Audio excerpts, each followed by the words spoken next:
Hi everyone, and welcome to another video.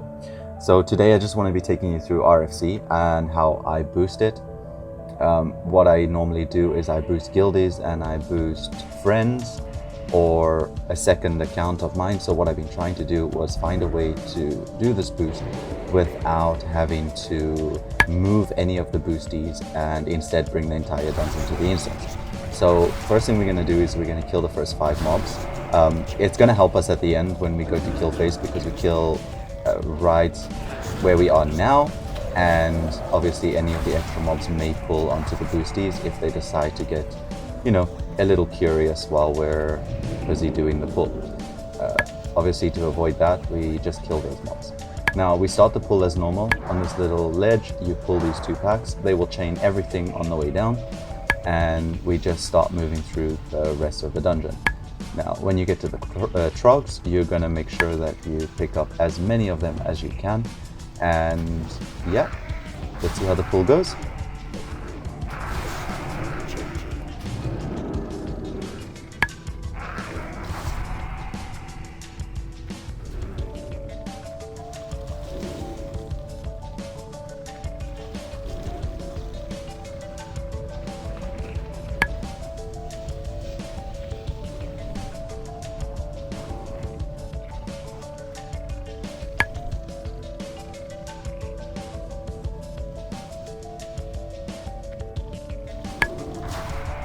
Now what we're going to do over here is we're going to pull the rim and we're going to keep them close together.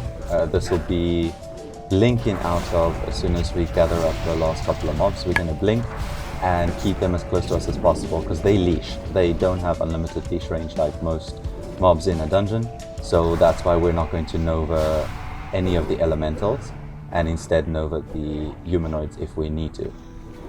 So we just go through here, pull this, blink across to not get stunned by the mobs, max range fire blast onto the boss and just keep running. So what you can do here is if you want to make some space, you can Nova, or you can just wait for your blink to come off cooldown. You obviously don't want to be stunned by the humanoids because it's a 1-second stun and then you're just going to have a whole bunch of mobs pile on you. I mean, I know they're level 13 to 15, but you obviously don't want 100 of them hitting you at the same time. So you pull that back mob because it doesn't leash or get chained by any of the other mobs, and now you save your blink. The only time you use your blink was blinking into that room, and then you save it. You'll see now we're going to take the jump after we pull the boss, and we blink to avoid fall damage. It takes about 30% of your health, which you don't want to do, because there are 2 ways to kill. You can either kill by using consumables.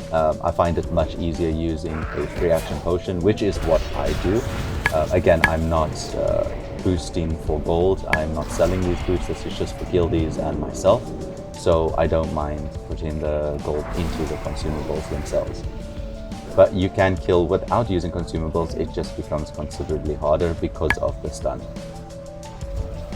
So you pull that final mob, and this over here will be your last blink for this passage. You're going to need it again to avoid fall damage. And pick up the mobs and run to the middle. I mean, you can blink if you need to make the space, but it's not recommended. You will need it now when you jump off here. So this is also a reset spot. Once I stand up there, they stop. You shouldn't need it, but just for curiosity's sake. Now the mobs on top there, the first half are going to be running along the outer edge on the right side and chain the rest of the elementals that are there.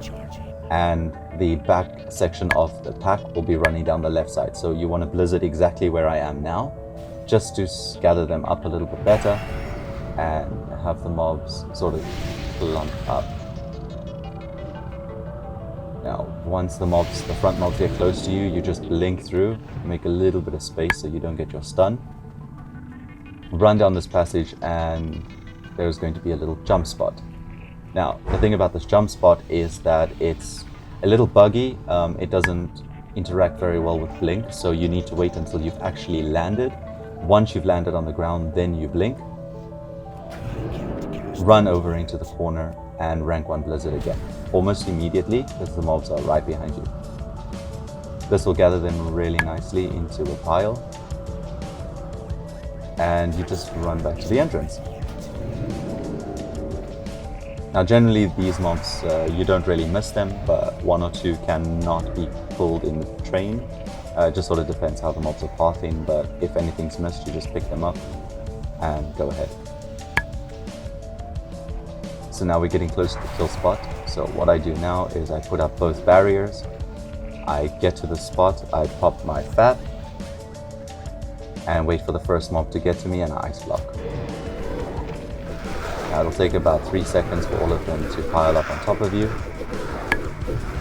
Jump out of block, Nova, Cone of Cold, and 2 Arcane Explosions should do the trick. Sometimes mobs resist or are just not in your range. Now, these little Voidwalkers obviously only have 260 health, so they're gonna be really slow behind the pack, so you don't have to worry too much about it. But that is the entire instance in one pull, and all you have to do now is get your boosties to loot. It takes about 5 minutes. This is the talent build that I use. It's a basic Mage Boosting build, obviously focused in Icy Shards and Shatter for that kill phase at the end. Thank you all for watching. If you liked the video, please feel free to like and subscribe to the channel, as there'll be plenty more videos coming in the near future. Take care, everyone.